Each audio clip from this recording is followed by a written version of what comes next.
I've had my transplant for almost 9 years now. I had a living donor, which was a guy I was dating at that time, but he ended up becoming my husband and the father of my kids. My doctors mentioned transplant and like having people get tested, but it was mentioned and then it was let go. And I didn't look into it, and I just thought I'm not gonna have somebody go through a surgery for me and harm their body for me. Like I'm okay with dialysis, so I actually let it be. Like I didn't really look into it. I didn't know actually anything about transplant. I didn't know anything about organ donation. But when I met her, she had mentioned she had this kidney disease, and I didn't actually even know what that meant or what that future meant at that point. And then a little while after, she got a little bit more sick and said she needed a transplant. Started looking more into it and the research and the background, what could be done to get a transplant here for her. We found this thing called a paired exchange at the time. This is 2013. I didn't donate directly to her, so she didn't receive my kidney per se. But it's a chain. It could be as small as 4 people, 2 living donors and 2 recipients, and as big as however long the chain can go, up to 20, 22. And so I donated to somebody else, and where somebody else donated to my wife, now wife, and that's how she received her kidney.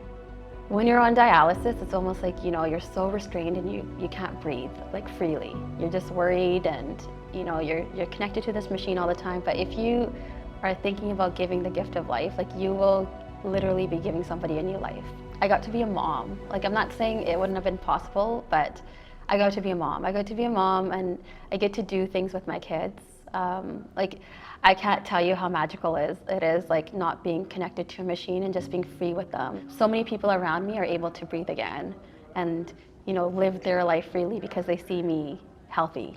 Once you go past that fear and you do it out of the kindness of your heart, and you see the lives affected by it, like how people can regain their lives, or people can go on with their lives, do it. There's no better reward you will get knowing you helped save a life, and hopefully it starts a chain reaction, and it could end wait lists, people having to live waiting for a transplant in the future, and just hoping they can continue on. You will see the instant gratification of what it can do.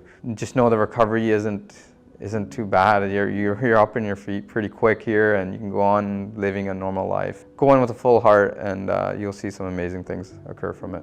And I would encourage people to look into organ donation and just even fill out those forms if you're not sure what to do. Fill out the form and read about it, learn about it. I've never been fazed by my scar. It's funny because Shak wishes he had bigger scars. He's like, what is this?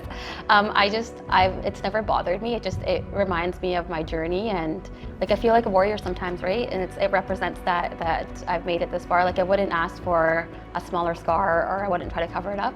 I'm content with having my scar. It reminds me that you just fight every day, and that's what we've been doing.